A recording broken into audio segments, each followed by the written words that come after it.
ओम शांति। आज 1 अक्टूबर 2020 की वाणी। बाबा के मधुर महावाक्य। मीठे बच्चे, तुम्हें देवता बनना है, इसलिए माया के अवगुणों का त्याग करो। गुस्सा करना, मारना, तंग करना, बुरा काम करना, चोरी चकारी करना, यह सब महापाप है। प्रश्न: इस ज्ञान में कौन से बच्चे तीखे जा सकते हैं? घाटा किन्हें पड़ता है? बाबा कहते उत्तर: जिन्हें अपना पोता मेल रखना आता है, वह इस ज्ञान में बहुत तीखे जा सकते हैं। घाटा उनको पड़ता है जो देही अभिमानी नहीं रहते। बाबा कहते व्यापारी लोगों को पोता मेल निकालने की आदत होती है ना, रोज हिसाब निकालते कितना फायदा हुआ, कितना नुकसान हुआ। वह यहाँ भी तीखे जा सकते हैं। वही आदत यदि ज्ञान मार्ग में भी बनी रहे, रोज रात को अपना चार्ट चेक करें, तो बाबा कहते पुरुषार्थ में तीखे जा सकते हैं। गीत है मुखड़ा देख ले प्राणी जरा दर्पण में। बाबा कहते कितना पाप किया, कितना पुण्य किया, वो हमें अपना मुखड़ा देखने की जरूरत है। ओम शांति। रूहानी पाठधारी बच्चों प्रति बाप समझाते हैं, क्योंकि रूह ही पाठ बजा रही है बेहद के नाटक में, है तो मनुष्यों का ना।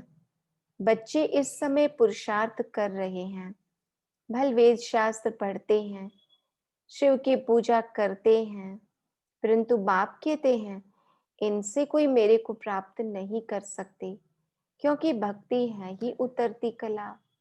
ज्ञान से सद्गति होती है तो जरूर कोई से उतरते भी होंगे। यह एक खेल है जिसको कोई भी जानते नहीं। शिवलिंग को जब पूजते हैं तो उनको ब्रह्म नहीं कहेंगे, तब कौन है जिसको पूजते हैं? उनको भी ईश्वर समझ पूजा करते हैं। तुम जब पहले पहले भक्ति शुरू करते हो तो शिवलिंग हीरे का बनाते हो। अभी तो गरीब बन गए हैं तो पत्थर का बनाते हैं। हीरे का लिंग उस समय 4-5 हजार का होगा, इस समय तो उनका दाम 5-7 लाख होगा। ऐसे हीरे अभी मुश्किल निकलते हैं। पत्थर बुद्धि बन गए हैं तो पूजा भी पत्थर की करते हैं। ज्ञान बिगर जब ज्ञान है तो तुम पूजा नहीं करते हो। चैतन्य सम्मुख में है, उनको ही तुम याद करते हो। जानते हो याद से विकर्म विनाश होंगे। गीत में भी कहते हैं, हे बच्चों, प्राणी कहा जाता है आत्मा का। आत्मा को प्राण निकल गया फिर जैसे मुर्दा है, आत्मा निकल जाती है। आत्मा है अविनाशी। आत्मा जब शरीर में प्रवेश करती है तब चैतन्य है। बाप कहते हैं, हे आत्माएं, अपने अंदर जांच करो, कहाँ तक दैवी गुणों की धारणा हुई है। कोई विकार तो नहीं है, चोरी चकारी आदि का कोई आसुरी गुण तो नहीं है ना। आसुरी कर्तव्य करने से फिर गिर पड़ेंगे, इतना दर्जा नहीं पा सकेंगे। बाबा कहते अगर आसुरी अवगुण है बाबा के बनने के बाद भी, तो सत्युग में ऊंच पर नहीं पा सकेंगे। खराब आदत को मिटाना जरूर है। देवता कभी कोई पर गुस्सा नहीं करते।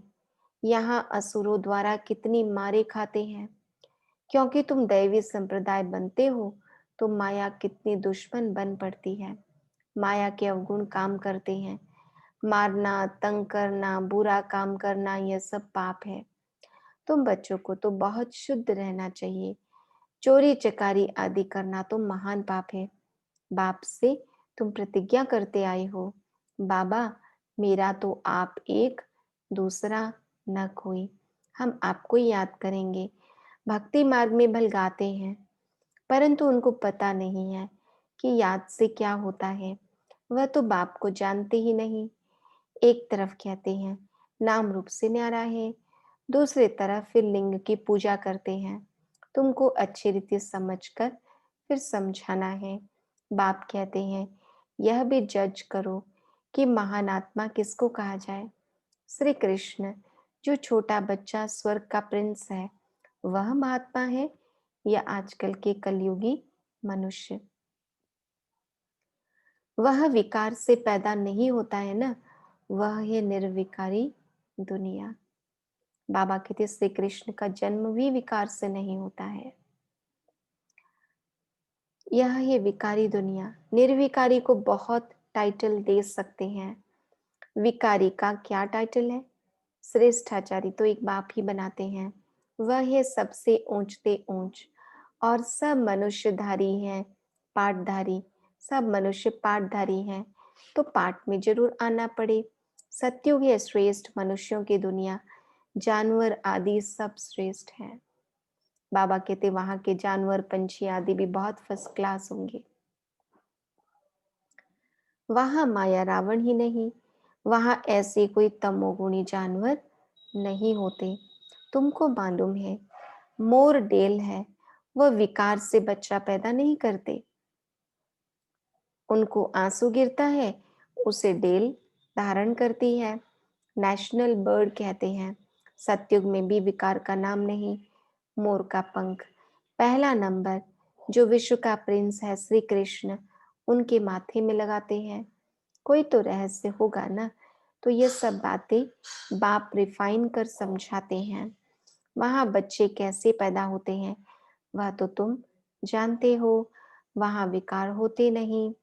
बाप कहते हैं, तुमको देवता बनाते हैं तो अपनी जांच पूरी करो। मेहनत बिगर विश्व का मालिक थोड़े ही बन सकेंगे। जैसे तुम्हारी आत्मा बिंदी है, जैसे बाप भी बिंदी है। इसमें मूंझने की कोई दरकार नहीं है। कोई कहते हैं हम देखें, बाप कहते हैं देखने वालों की तो तुमने बहुत पूजा की, फायदा कुछ भी नहीं हुआ। अब यथार्थ रीति मैं तुमको समझाता हूँ। मेरे में सारा पाठ भरा हुआ है। सुप्रीम सोल हूं ना, सुप्रीम फादर। कोई भी बच्चा अपने लौकिक बाप को ऐसे नहीं कहेंगे। एक को ही कहा जाता है। सन्यासियों को तो बच्चे हैं नहीं जो बाप कहें। यह तो सब आत्माओं का बाप है जो वर्षा देते हैं। उन्हों का कोई गृहस्थ आश्रम तो ठहरा नहीं। बाप बैठ समझाते हैं, तुमने ही 84 जन्म भोगे हैं। पहले पहले तुम सतो प्रधान थे, फिर नीचे उतरते आए हो। अभी कोई अपने को सुप्रीम थोड़ी कहेंगे, अभी तो नीच समझते हैं। बाप बार बार समझाते हैं मूल बात कि अपने अंदर देखो कि हमारे में कोई विकार तो नहीं है। रात को रोज अपना पोता मेल निकालो। व्यापारी हमेशा पोता मेल निकालते हैं, गवर्नमेंट सर्वेंट पोता मिल नहीं निकाल सकते। उन्हों को तो मुकर्रर तनख्वाह मिलती है। इस ज्ञान मार्ग में भी व्यापारी तीखे जाते हैं, पढ़े लिखे ऑफिसर्स इतना नहीं। व्यापार में तो आज 50 कमाया, कल 60 कमाएंगे, कभी घाटा भी हो जाएगा। गवर्नमेंट सर्विस की फिक्स पे होती है। इस कमाई में भी अगर देही अभिमानी नहीं होंगे तो घाटा पड़ जाएगा। माताएं तो व्यापार करती नहीं, उनके लिए फिर और ही सहज है। कन्याओं के लिए भी सहज है, क्योंकि माताओं को तो सीढ़ी उतरनी पड़ती है। बलिहारी उनकी जो इतनी मेहनत करते हैं। बाबा कहते चाहे कोई भी हो, जो पुरुषार्थ की मेहनत करेंगे उनको ऊंच पद अवश्य मिलेगा। कन्याएं तो विकार में गई ही नहीं, तो छोड़े फिर क्या। पुरुषों को तो मेहनत लगती है, कुटुंब परिवार की संभाल करनी पड़ती है। सीढ़ी जो चढ़ी है वह सारी उतरनी पड़ती है। घड़ी घड़ी माया थप्पड़ मार गिरा देती है। अभी तुम बीके बने हो। कुमारियां पवित्र ही होती हैं। सबसे जास्ती होता है पति का प्रेम। तुम्हें तो पतियों के पति परमात्मा को याद करना है और सबको भूल जाना है। माँ बाप का बच्चों में मोह होता है। बच्चे तो हैं ही अनजान। शादी के बाद मोह शुरू होता है। पहले स्त्री प्यारी लगती, फिर विकारों में ढकेलने की सीढ़ी शुरू कर देते हैं। कुमारी निर्विकारी है तो पूजी जाती। तुम्हारा नाम है बीके, तुम महिमा लायक बन फिर पूजा लायक बनते हो। बाप ही तुम्हारा टीचर भी है तो तुम बच्चों को नशा रहना चाहिए। हम स्टूडेंट हैं। भगवान जरूर भगवान भगवती ही बनाएंगे। सिर्फ समझाया जाता है भगवान एक है, बाकी सब है भाई भाई, दूसरा कोई कनेक्शन नहीं। प्रजापिता ब्रह्मा से रचना होती है, फिर वृद्धि होती है। आत्माओं की वृद्धि नहीं कहेंगे, क्योंकि आत्मा को तो क्रिएट भी नहीं किया जा सकता कि भी आत्मा की वृद्धि हो जाए। वृद्धि मनुष्यों की होती है, आत्माओं का तो लिमिट नंबर है। बहुत आते रहते हैं, जब तक वहां है आते रहेंगे। झाड़ बढ़ता रहेगा, ऐसे नहीं कि सूख जाएगा। इनकी भेंट बनियन ट्री से की जाती है। फाउंडेशन है नहीं, बाकी सारा झाड़ खड़ा है। तुम्हारा भी ऐसे है, फाउंडेशन है नहीं, कुछ न कुछ निशानी है। अभी तक भी मंदिर बनाते रहते हैं। मनुष्यों को थोड़ी ही पता है कि देवताओं का राज्य कब था, फिर कहाँ गया। यह नॉलेज तुम ब्राह्मणों को ही है। मनुष्यों को यह मालूम नहीं कि परमात्मा का स्वरूप बिंदी है। गीता में लिख दिया है कि वह अखंड ज्योति स्वरूप है। आगे बहुतों का साक्षात्कार होता था, भावना अनुसार बहुत लाल लाल हो जाते थे। बस हम नहीं सहन कर सकते। अब वह तो साक्षात्कार था। बाप कहते हैं साक्षात्कार से कोई कल्याण नहीं। यहाँ तो मुख्य है याद की यात्रा। जैसे पारा खिसक जाता है ना, याद भी घड़ी घड़ी खिसक जाती है। कितना चाहते हैं बाप को याद करें, फिर और ख्यालात आ जाते हैं।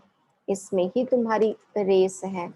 ऐसे नहीं कि फट से पाप मिट जाएंगे, समय लगता है। कर्मातीत अवस्था हो जाए तो फिर यह शरीर ही न रहे, परंतु अभी कोई कर्मातीत अवस्था को पा नहीं सकते हैं, फिर उनको सतोगुणी शरीर चाहिए। तो अब तुम बच्चों को बाप को ही याद करना है। अपने को देखते रहो, हमसे कोई बुरा काम तो नहीं होता है। पोता मिल जरूर रखना है, ऐसे व्यापारी झट साहूकार बन सकते हैं। बाप के पास जो नॉलेज है वह दे रहे हैं। बाप कहते हैं मेरी आत्मा में यह ज्ञान मुंधा हुआ है। हूबहू तुमको वही बोलेंगे जो कल पहले ज्ञान दिया था, क्योंकि बिल्कुल रिपीटेशन है। तो बाबा कहते बच्चों को ही समझाएंगे, और क्या जाने। तुम इस सृष्टि चक्र को जानते हो, इसमें सब एक्टर्स का पार्ट मुंदा हुआ है। बदल सदल नहीं सकता, न कोई छुटकारा पा सकता।